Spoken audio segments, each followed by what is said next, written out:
Hello students, आप सभी का आरबीएससी ऑनलाइन क्लासेस में हार्दिक स्वागत है। स्टूडेंट्स, जैसा कि आपको पता है हम गति के नियम पढ़ रहे हैं और गति के नियम में हम घर्षण को पढ़ चुके हैं। किस तरीके से स्थैतिक घर्षण और गति घर्षण लगता है। कुछ लोगों को स्थैतिक और गति घर्षण में हो सकता है समस्या आई है, कमेंट किए हैं। ठीक है, आपकी समस्या को यहाँ पे समाधान किया जाएगा, आपको बिल्कुल चिंता करने की जरूरत नहीं है। आज में हम पढ़ेंगे गति के नियम। गति के नियम में घर्षण की दिशा को ज्ञात करना सीखेंगे। क्या सीखेंगे? घर्षण की दिशा को ज्ञात करना। अधिकतर तो स्टूडेंट को ये समस्या आती है कि सर घर्षण की दिशा को कैसे ज्ञात किया जाता है। आज के बाद ये समस्या नहीं आने वाली है, गारंटी है। मेरी बात को ध्यान से सुनिएगा, किसी तरह की समस्या नहीं आने वाली है। आइए, मेरे पास बहुत सारे क्वेश्चन है, यहाँ पर 1 बाय 1 सारे क्वेश्चन को लेंगे और घर्षण की दिशा को ज्ञात करना सीखेंगे। ठीक है, तो आइए देखते हैं कैसे ज्ञात करना है। देखो, सबसे पहले इंपॉर्टेंट बात की ध्यान रख लेना कि घर्षण कब लगेगा। सबसे पहले इंपॉर्टेंट बात ध्यान रख लेना कब कि घर्षण कब लगेगा, जब दो वस्तुएं संपर्क में हो। क्या हो? जब दो वस्तुएं संपर्क में हो, या जब दो वस्तुएं एक दूसरे पे फिसलने की कोशिश करती हो। जब दो वस्तुएं एक दूसरे पे क्या करती हो? फिसलने की कोशिश करती हो। ऐसी बात मैं बार बार कह चुका हूं, एक दूसरे पर फिसलने की प्रवृत्ति रखती है। क्या रखती है? फिसलने की प्रवृत्ति। अब जरा देखिएगा क्या होगा, कैसे निकालना है, एकदम आसान बना दूंगा। दूसरी इंपॉर्टेंट बात, घर्षण सदैव युग्म में लगेगा। घर्षण सदैव युग्म में लगेगा। दूसरी इंपॉर्टेंट बात क्या याद रखनी है? घर्षण सदैव युग्म में लगेगा। घर्षण बल सदैव युग्म में लगेगा, क्योंकि हमने न्यूटन का तृतीय नियम पढ़ा है, क्रिया प्रतिक्रिया का नियम। न्यूटन का तृतीय नियम हमने पढ़ रखा है। कौन सा? क्रिया प्रतिक्रिया का नियम। हमेशा याद रखना, घर्षण बल सदैव कहां लगाना है? युग्म में लगाना है। कैसे लगाना है? युग्म में लगाना है। ये दो बात इंपॉर्टेंट याद रख लीजिए। अब देखिए, घर्षण बल लगाना चुटकियों का खेल हो जाएगा आपके लिए। देखो, एक वस्तु है m द्रव्यमान की और एक सतह पर रखी हुई है। सतह को क्या मानना है? खुरदुरी है। जब तक सतह खुरदुरी रहेगी तभी घर्षण बल लगेगा। अगर सतह स्मूथ है, समतल है, तो आपको घर्षण बल नहीं लगाना है। घर्षण बल कब लगाना है? जब सतह खुरदुरी हो। क्या होगा? सतह खुरदुरी हो। तो ध्यान रखना, सतह खुरदुरी है। यहां पे मुझे कहने की जरूरत नहीं पड़े, सतह खुरदुरी है। ठीक है, खुरदुरी है, ये बात ध्यान रखना। अब जरा ध्यान दीजिए, आपने इस वस्तु पे बल F लगाया। F बल लगाया तो इस वस्तु पे घर्षण कहां लगेगा? इस वस्तु पे घर्षण कहां लगेगा? इस चीज को चेक करना है। तो हमेशा ध्यान रखिए, घर्षण क्या करेगा? गति की प्रवृत्ति का, सापेक्ष गति की प्रवृत्ति का क्या करेगा? विरोध करेगा।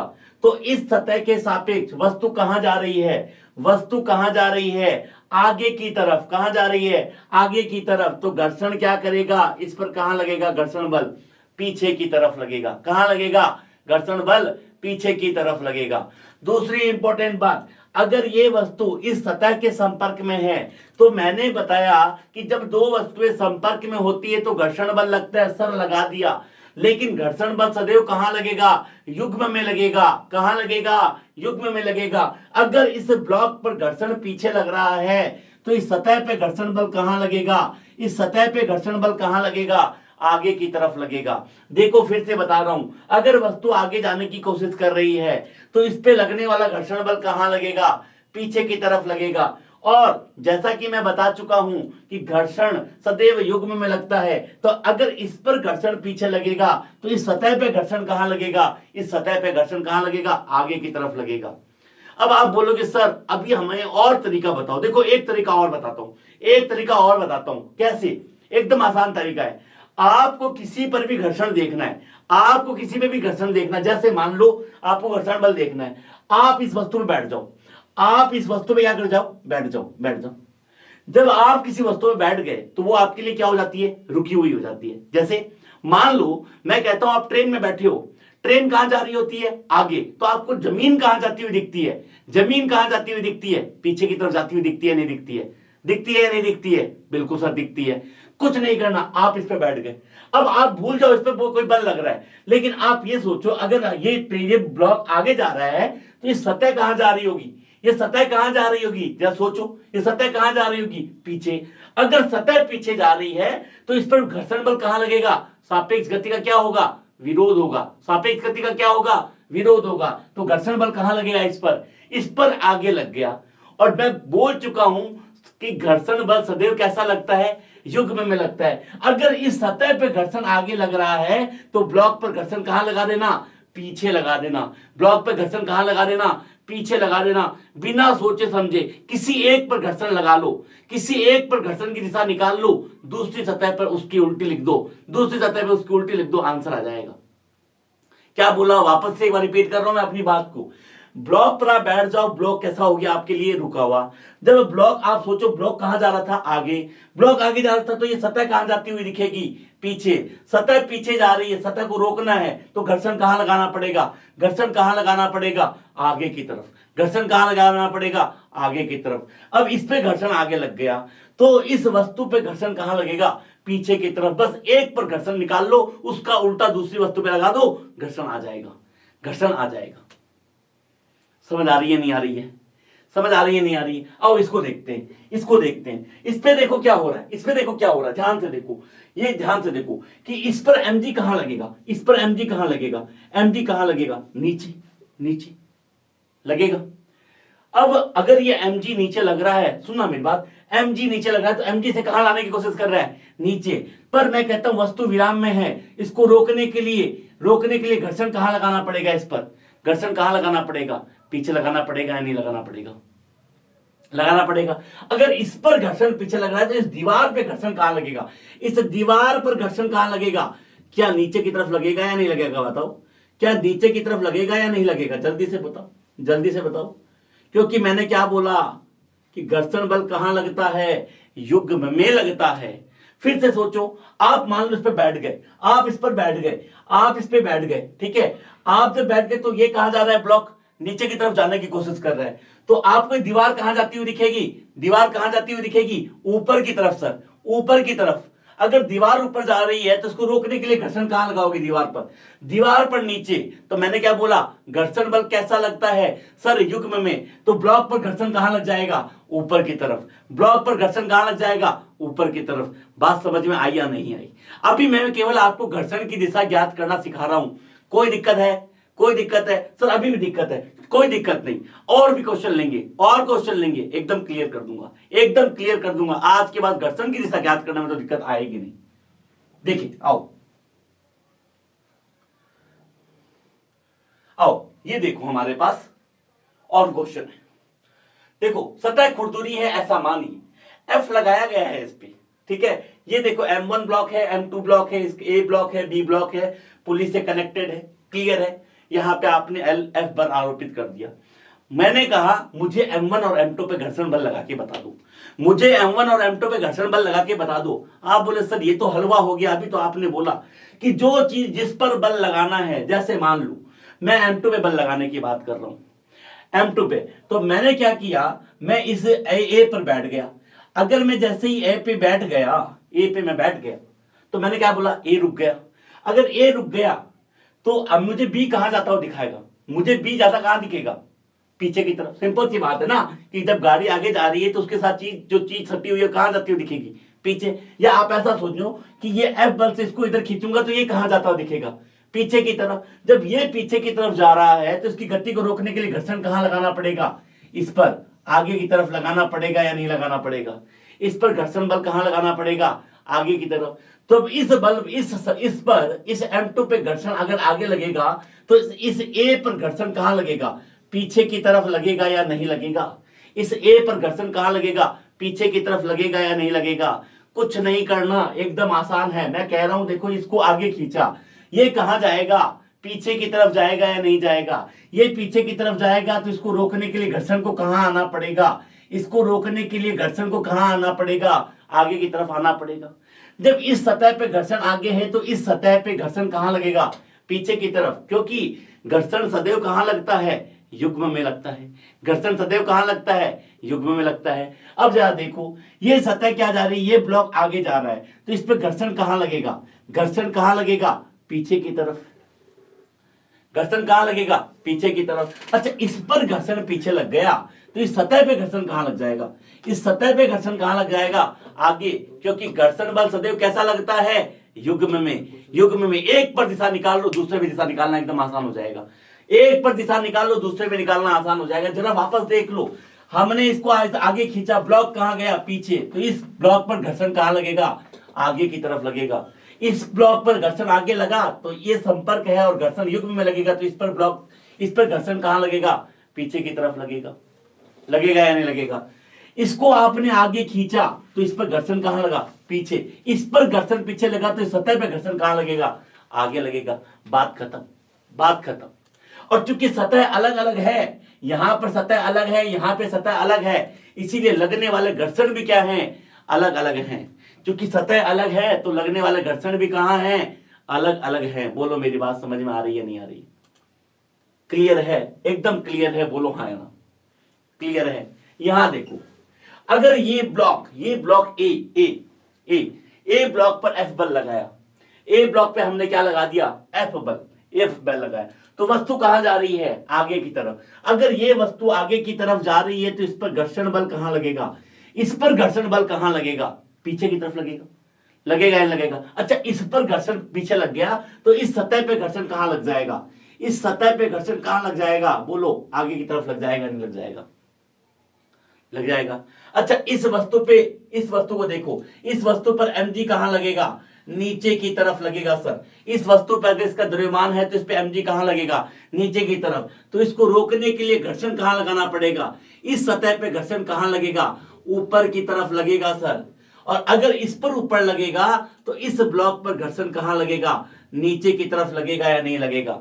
जरा वापस ध्यान देना, मैं कह रहा हूं बी ब्लॉक कहां आने की कोशिश कर रहा है, बी ब्लॉक कहां आने की कोशिश कर रहा है, नीचे की तरफ। तो बी ब्लॉक को रोकने के लिए घर्षण बल कहां लगाना पड़ेगा, ऊपर की तरफ। जब बी ब्लॉक पर घर्षण ऊपर लगा तो बी ब्लॉक के संपर्क में कौन है, ए ब्लॉक है या नहीं है, या नहीं है? तो इस पर घर्षण कहां हो जाएगा, विपरीत दिशा में हो जाएगा, क्योंकि घर्षण कैसा लगता है, युग्म में लगता है। कहां से लगता है, युग्म में। तो इस पर F1 ऊपर तो इस पर F1 है नीचे, इस पर F इधर तो इस पर F इधर। किसी पर एक पर दिशा ज्ञात कर लो, किसी एक पर दिशा ज्ञात कर लो और फिर दूसरे पे उल्टी कर देना, सीधा आसान आ जाएगा, सीधा आंसर आ जाएगा। बोल, मजा आया नहीं आया, समझ आया नहीं आया? समझ आया तो लाइक कर देना, नहीं समझ आया तो कमेंट कर देना। मुझे पता है लाइक ही करोगे, क्योंकि इससे बढ़िया कोई नहीं समझा सकता तुम्हें, कोई नहीं समझा सकता। अगर अब तुम हमारे वीडियो को सीक्वेंस में देखोगे तो आई कैन अश्योर यू कि तुम्हें हर चीज समझ में आने वाली है। चलिए आगे देखते हैं, और आगे देखते हैं। ये देखो, ब्लॉक के ऊपर ब्लॉक प्रॉब्लम, ब्लॉक के ऊपर ब्लॉक प्रॉब्लम, इसको भी समझते हैं, इसको भी समझते हैं। इसके पीछे अगर कोई क्वेश्चन छूटा है देख लेते हैं एक बार। चलो ठीक है, ठीक है, ये दोनों क्वेश्चन कर लिए हमने। इसको देखो, ब्लॉक के ऊपर ब्लॉक, यहां पर भी एक बहुत बड़ी समस्या होती है। इस पे मैं कहता हूं ब्लॉक ए और ब्लॉक बी पर घर्षण को समझाइए। ब्लॉक ए व ब्लॉक बी पर घर्षण की दिशा ज्ञात करें, घर्षण बल की दिशा ज्ञात करें, घर्षण बल की दिशा ज्ञात करें, घर्षण बल की दिशा ज्ञात करें। सर कैसे करना है? तरीका एकदम आसान, एकदम आसान तरीका सर। पहले देखो ब्लॉक ए को देखो ध्यान से, ब्लॉक ए को ध्यान। पहले मैं ब्लॉक ए दिखा देता हूं तुम्हें, ये संपर्क में है, ये रहा, ये ब्लॉक ए पर बल लगाया इधर। जब ब्लॉक ए इधर जाएगा तो इसको रोकने के लिए घर्षण को कहां आना पड़ेगा, घर्षण को कहां आना पड़ेगा सर, घर्षण को कहां आना पड़ेगा, जल्दी से बताओ, घर्षण को कहां आना पड़ेगा सर, पीछे, पीछे। अच्छा, जब यहां पे घर्षण बल पीछे आया तो इस सतह पे घर्षण कहां आएगा, आगे आएगा या नहीं आएगा? क्योंकि घर्षण बल सदैव कैसा लगता है, युग्म में लगता है। किस में लगता है, युग्म में लगता है। और ये सापेक्ष गति का क्या कर रहा है, विरोध कर रहा है। ये ब्लॉक आगे जाना चाह रहा है, ये ब्लॉक कहां जाना चाह रहा है, आगे। घर्षण कहां लग रहा है, पीछे, पीछे लग रहा है, नहीं लग रहा? आ रही है क्या बात समझ में? ये घर्षण बल कहां लग रहा है, पीछे। जब इस ब्लॉक पर घर्षण पीछे लग रहा है तो इस सतह पे घर्षण कहां लगेगा, आगे की तरफ लगेगा या नहीं लगेगा? क्योंकि मैंने अभी बताया, एक चीज पे घर्षण निकाल लो, उसका उल्टा दूसरे पे लगा दो, एक चीज पे घर्षण निकाल लो, उसका उल्टा किस पे लगा दो, दूसरे पे लगा दो, तुरंत आंसर आ जाएगा।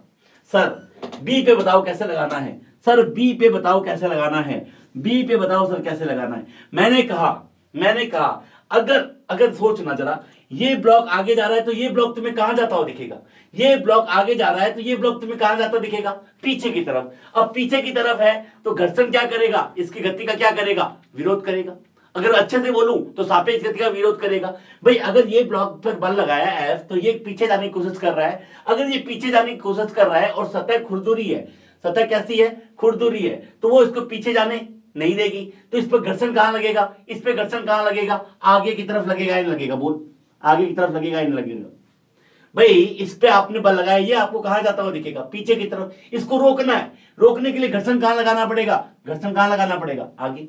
अच्छा इस पर घर्षण आगे लगा तो इस ब्लॉक पे घर्षण कहां लगेगा, इस ब्लॉक पर घर्षण कहां लगेगा, पीछे, क्योंकि घर्षण सदैव कैसा लगता है, युग्म में लगता है। इस पर आगे तो इस पे पीछे। इसका मतलब अगर बल लगाने से दोनों वस्तुएं गति कर रही है, ये दोनों वस्तुएं गति कर रही है, तो इसका मतलब है इसको आगे ले जाने वाला है कौन, इसको आगे ले जाने वाला है कौन, इसको आगे ले जाने वाला कोई नहीं, घर्षण बल है। इसको आगे ले जाने वाला है कौन, कोई नहीं, मात्र और मात्र एक घर्षण बल है, जिसके कारण वस्तु क्या जा रही है, आगे की तरफ जा रही है या जाने की कोशिश कर रही है। अगर ये सतह स्मूथ होती, मान लो यहां पे कोई घर्षण नहीं होता, कोई घर्षण नहीं होता, तो ये बल क्या करता, ये बल क्या करता, इस ब्लॉक को लेके क्या ले जाता, आगे की तरफ निकल जाता, और ये ब्लॉक क्या रह जाता, यहीं रह जाता और गिर जाता। सपोज करो यहां घर्षण नहीं होता, तो घर्षण नहीं होता तो ये वस्तु चिपकती नहीं ना, चिपकती नहीं ना। ये वस्तु इस, आप इस पर बल लगाते, आप इस पर बल लगाते, ये वस्तु निकल जाती और ये वस्तु अपने जगह पे ही क्या हो जाती, गिर जाती।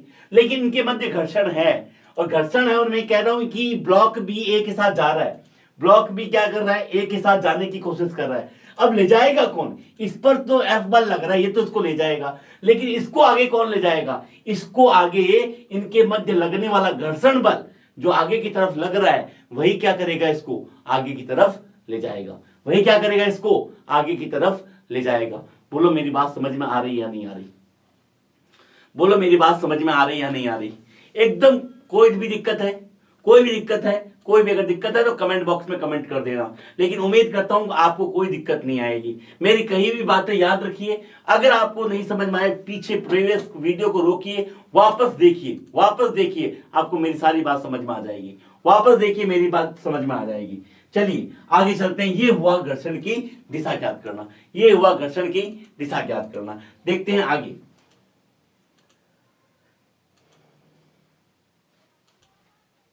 अब हमारे पास घर्षण का कुछ क्वेश्चंस आ गए। कल एक प्रवीण कुमार नाम के एक स्टूडेंट ने कमेंट किया कि सर स्टैटिक घर्षण समझ नहीं आया। आज की वीडियो को देखना, आपको स्टैटिक घर्षण बिल्कुल क्लियर हो जाएगा। आज के इस वीडियो को देखना, आज स्टैटिक घर्षण बिल्कुल क्लियर हो जाएगा। देखो एकदम आसान है, एकदम आसान। फिर से अब आप घर्षण की दिशा लगाना सीख गए हो, अब आप घर्षण की दिशा लगाना सीख गए हो। अब देखो कैसे करना है।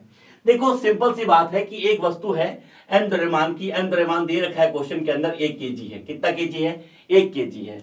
यहाँ स्थैतिक घर्षण नियतांक दे रखा है, कितना दे रखा है 0.2 kg, और गतिक घर्षण नियतांक दे रखा है, कितना दे रखा है 0.15 दे रखा है। ठीक है, आपको इस पर लगने वाले बल को लगाना है, बताना है कि बल दे रखा है कि पहले 1 न्यूटन लगाया, फिर 2 न्यूटन लगाया और फिर लगाया 2.5 न्यूटन। आप मुझे बताइए कि किस बल पर वस्तु गति करेगी, किस बल पर वस्तु गति करेगी। मैं आपसे पूछता हूं किस बल पर वस्तु गति करेगी। चलिए 3 बल है। पहली स्थिति में क्या है, पहली स्थिति में आपने वस्तु पे क्या लगाया, पहली स्थिति में आपने वस्तु पे क्या लगाया, m बराबर m दे रखा है, और m का मान कितना दे रखा है 1 kg दे रखा है। क्या दे रखा है 1 kg दे रखा है। m का मान कितना दे रखा है आपको 1 kg दे रखा है। ठीक है, ये तो फिक्स है। और म्यू एस कितना दे रखा है 0.2, और म्यू के दे रखा है 0.1। म्यू एस कब लगता है, जब वस्तु स्थैतिक होता है, स्थैतिक घर्षण लगता है तो म्यू एस लिखना है, और जब गतिक घर्षण होता है तो 0.15 यानी म्यू के लिखना है। स्थैतिक घर्षण जब वस्तु रुकी हुई होती है, और गतिक घर्षण जब वस्तु क्या कर रही होती है, गति कर रही होती है। एकदम आसान है सर, एकदम आसान है, कोई दिक्कत नहीं है। चलो क्या करना है हमें, देखो ध्यान से देखना, ध्यान से देखना। आपने इस पे सपोज करता हूं पहले आपने लगाया 1 न्यूटन फोर्स। क्या वस्तु गति करेगी, क्या वस्तु गति करेगी क्या? इस बात को चेक करने के लिए मुझे सबसे पहले, जब भी कभी भी क्वेश्चन करना हो, सबसे पहले आपको सीमांत घर्षण का मान निकालना होगा। किसका निकालना होगा, सीमांत घर्षण का। सीमांत घर्षण क्या है, स्थैतिक घर्षण के अधिकतम मान, स्थैतिक घर्षण का वह अधिकतम मान जिस पर वस्तु गति करने की स्थिति में होती है या उस बिंदु के बाद अगर बल लगाया जाता है तो वस्तु गति करना प्रारंभ कर देती है, तो उसको बोलते हैं सीमांत घर्षण, इंग्लिश में बोलते हैं लिमिटिंग फ्रिक्शन, जिसको बोलते हैं स्थैतिक घर्षण का अधिकतम मान। स्थैतिक घर्षण का सबसे पहले क्या देखना पड़ेगा? अधिकतम मान। अगर ये स्थैतिक घर्षण के अधिकतम मान से ज्यादा होगा तो वस्तु गति करेगी, और अगर ये स्थैतिक घर्षण के अधिकतम मान से कम होगा तो वस्तु कभी भी गति नहीं करेगी। क्या बोला? अगर स्थैतिक घर्षण का मान, कौन सा? स्थैतिक घर्षण का अधिकतम मान से ये बल का मान ज्यादा होगा तो वस्तु गति करेगी, और अगर स्थैतिक घर्षण के अधिकतम मान से इस बल का मान कम होगा तो वस्तु गति नहीं करेगी। देखो कैसे। अब आप याद कीजिए कि इसका मान निकालना सिखाया था, जिसको लिखा था म्यू एस इंटू एन। क्या लिखा था? एन निकाला था, कल हमने बता दिया था। ये होता है स्थैतिक घर्षण का अधिकतम मान। एफ एल का मतलब लिमिटिंग या सीमांत बोलते हैं। अब जरा देखो एन क्या होता है। अगर ये इक्विलिब्रियम में है तो एन बराबर क्या हो जाएगा? यहाँ पर एम जी हो जाएगा या नहीं हो जाएगा? एक बार बोलो। N equal to M G हो जाएगा या नहीं हो जाएगा? एम कितना है? एम कितना है? 1। जी का मान 10 मान लो, तो एम जी कितना हुआ? 10। इसका मान एन बराबर 10 आ गया। और म्यू एस का मान दे रखा है। म्यू एस का मान दे रखा है। कितना दे रखा है? कितना दे रखा है? 0.2 इंटू 10, यानी कि अधिकतम घर्षण बल का मान कितना आ गया? 2 न्यूटन। कितना आ गया? 2 न्यूटन। अब देखो अधिकतम स्थैतिक घर्षण का मान आरोपित बल से ज्यादा है या नहीं है? आरोपित बल से ज्यादा है या नहीं है? देखो तो, आरोपित बल से ज्यादा है या नहीं है? अगर अधिकतम स्थैतिक घर्षण बल का मान आरोपित बल से ज्यादा है तो वस्तु गति नहीं करेगी।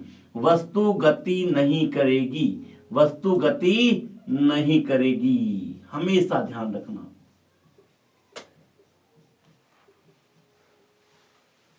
तो अगर मैं आपसे पूछूं कि इस स्थिति में स्थैतिक घर्षण का मान क्या होगा? स्थैतिक घर्षण का अधिकतम का मान निकाल चुका हूं। स्थैतिक घर्षण का मान कितना होगा?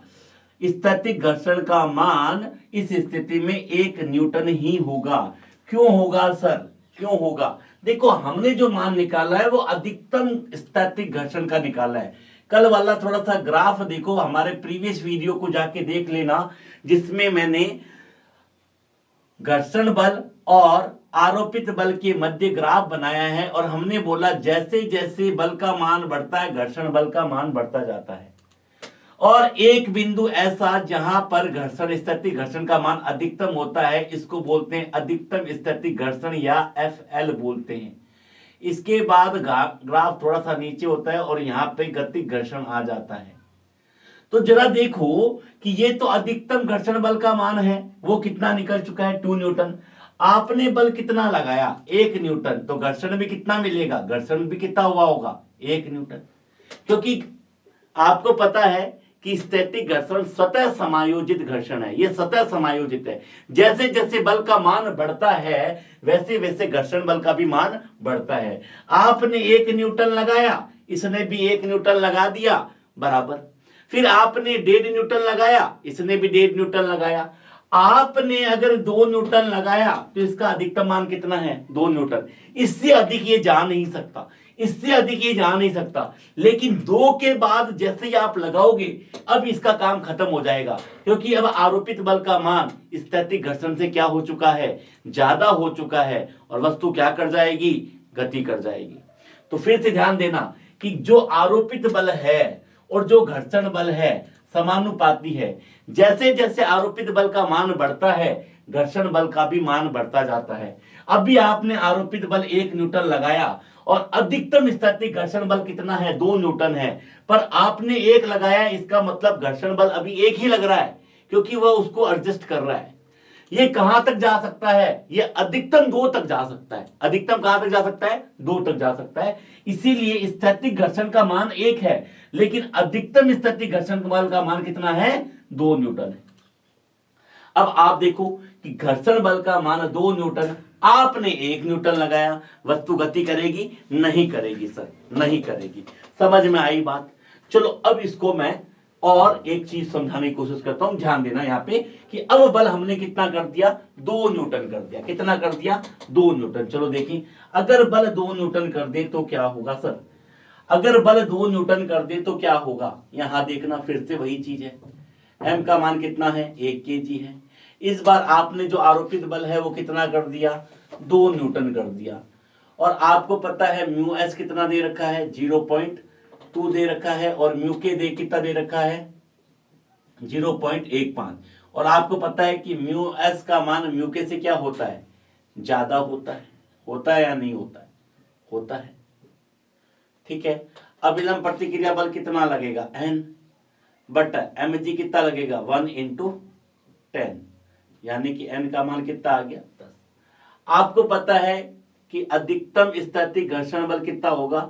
म्यू एस एन, कल बता चुका हूं ये फॉर्मूला। जिसने नहीं देखा है पुराना वीडियो देख लें, आपको सारी बात समझ में आ जाएगी। म्यू एस का मान कितना है? 0.2। एन का मान कितना है? 10। अधिकतम घर्षण स्थैतिक घर्षण बल क्या लगा दिया? 2 न्यूटन। और आरोपित बल भी कितना है? ध्यान से देखो तो, ध्यान से देखो तो आरोपित बल भी कितना है? आपने बोला सर आरोपित बल भी 2 न्यूटन है। अब ध्यान देना, अब ध्यान देना, मजा आ जाएगा। आरोपित बल भी कितना है? 2 न्यूटन है। इसका मतलब इस बार जो आरोपित बल का मान है अधिकतम स्थैतिक घर्षण बल के मान के बराबर है या नहीं है? है या नहीं है? तो ये वो स्थिति है, ये वो स्थिति है जब वस्तु फिसलने की प्रवृत्ति रख लेगी। वस्तु क्या करेगी? फिसलने की प्रवृत्ति रखेगी। कई बार अपन कहते हैं ना, फिसलने की प्रवृत्ति रखेगी, मतलब अब वस्तु में हल्का सा भी बल और लगाया जाए तो वस्तु क्या कर जाएगी? गति कर जाएगी। अगर हल्का सा भी बल लगाया जाए तो गति कर जाएगी। जैसे एक अलमीरा है, आप उसको धक्का दे रहे हो, 1 न्यूटन, 1.5 न्यूटन, 2 न्यूटन आने के बाद आप कहते हो अब हल्का सा दे दो, तो क्या हो जाएगा? ये गति करना स्टार्ट कर देगी। अगर आरोपित बल का मान अधिकतम स्थैतिक घर्षण या सीमांत घर्षण के बराबर होता है तो वस्तु के अंदर फिसलने की प्रवृत्ति आ जाती है। इसका मतलब अब वस्तु गति करने के लिए क्या है? तैयार है। क्या है? तैयार है। समझ में आई बात? तैयार है, क्लियर है? ओके। तीसरी स्थिति में क्या था? तीसरी स्थिति में हमने बल को और बढ़ाया। तीसरी स्थिति में हमने बल को और बढ़ाया और बल कितना कर दिया? 2.5 न्यूटन। अब ध्यान देना, अब ध्यान देना, 2 क्या कर दिया? 5 न्यूटन कर दिया। 2.5 न्यूटन कर दिया। द्रव्यमान फिर से 1 kg है। द्रव्यमान फिर से 1 kg है। यहां घर्षण बल पीछे की तरफ लगेगा। घर्षण बल तो पीछे की तरफ लगेगा। चलिए, द्रव्यमान 1 kg है। इस बार आपने बल कितना लगाया? 2.5 न्यूटन। घर्षण बल कहां लगेगा? पीछे की तरफ लगेगा। ध्यान दीजिए, ठीक है। अभिलंब प्रतिक्रिया बल मैं लगाना सिखा चुका हूं। अगर नहीं आ रहा है पीछे के वीडियो को देखो। अभिलंब प्रतिक्रिया बल, तनाव बल, सारी चीजें सिखा रखी है। n बराबर क्या हो जाएगा? mg 1 × g। g कितना है? 10 लगा दिया, यानी कि अभिलंब प्रतिक्रिया बल तो निकल के आ गया 10। अब मैं कहता हूं अधिकतम स्थैतिक घर्षण बल कितना होगा, जिसको नाम देते हैं FL या सीमांत घर्षण, वो तो कितना आएगा? Mu S N, mu S N, mu S N. Mu S कितना है? दे रखा था कितना? 0.2। ये लो 0.2 × 10 कितना हो गया? इसका मतलब अधिकतम स्थैतिक घर्षण तो कितना लग गया सर? 2। लेकिन जो आरोपित बल है, देखना जरा, आरोपित बल है वो कितना है सर? आरोपित बल है वो कितना है सर? वो कितना है? वो तो सर ज्यादा हो गया। अरे, तो क्या वस्तु गति करेगी? हाँ सर, अब कर जाएगी, क्योंकि आरोपित बल का मान अधिकतम स्थैतिक घर्षण से क्या है? ज्यादा है। और जब भी आरोपित बल का मान अधिकतम स्थैतिक घर्षण से ज्यादा होता है तो वस्तु गति करेगी। बिल्कुल सर, वस्तु गति करेगी। और जब भी वस्तु गति करेगी तो कौन सा घर्षण आएगा? कौन सा घर्षण आएगा? एक बार बोलोगे, एक बार बोलोगे, कौन सा घर्षण आएगा? गतिक घर्षण। कौन सा आएगा? गतिक घर्षण। तो इस स्थिति में घर्षण बल का मान क्या निकल के आएगा? गतिक घर्षण आएगा। और गतिक घर्षण आपको पता है F के बराबर म्यू के इंटू एन, और म्यू के का मान हमें पता है कितना आया सर, 0.15 इंटू एन का मान कितना आया 10, यानी कि अब बल कितना लग रहा है 1.5 न्यूटन।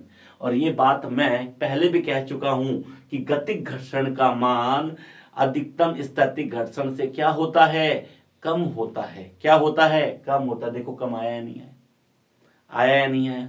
बात समझ में आई या नहीं आई, बात समझ में आई या नहीं आई, एकदम क्लियर हो गया होगा, कोई भी दिक्कत नहीं होगी आपको।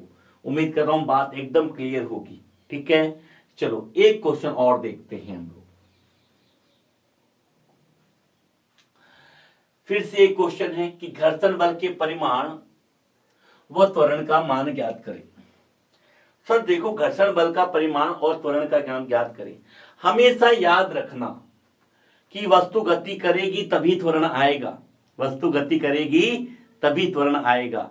और वस्तु गति कब करेगी, जब आरोपित बल का मान अधिकतम स्थैतिक घर्षण से क्या हो, ज्यादा हो सर, ज्यादा हो। ठीक है, तो चलो देखते हैं कैसे करना है।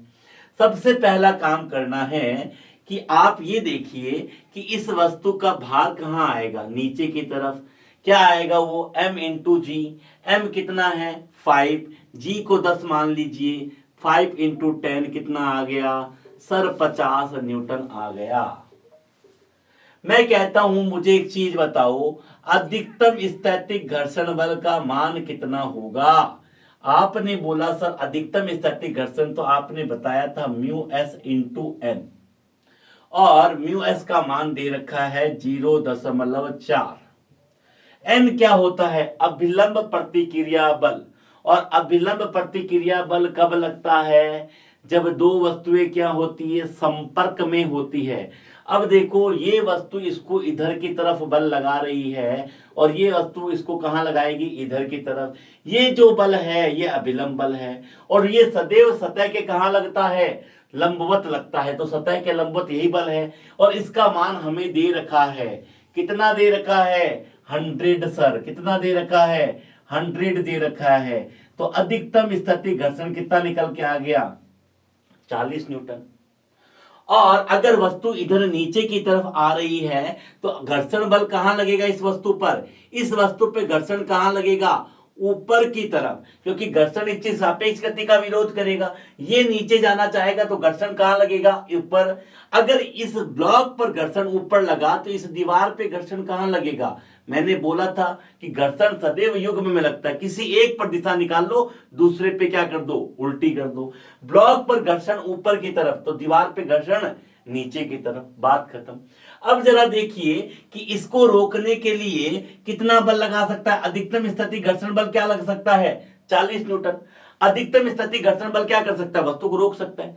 पर हमारा आरोपित बल या पृथ्वी द्वारा लगाया जाने वाला बल तो कितना है, कितना है वो बताओ मुझे, 50 न्यूटन है सर। कैसा है 50 न्यूटन। अब बताओ कि लगने वाला बल 50 है, जो कि क्या अधिकतम स्थैतिक घर्षण से ज्यादा है या नहीं है या नहीं है। आपने बोला हाँ सर है ना, क्योंकि ये तो 50 है और ये तो 40 ही है सर। तो क्या ये इसको रोक पाएगा, तो क्या ये इसको रोक पाएगा, नहीं रोक पाएगा सर, नहीं रोक पाएगा। और अगर ये नहीं रोक पाएगा तो ये वस्तु कहां आ जाएगी, नीचे की तरफ गति करने लग जाएगी या नहीं लग जाएगी।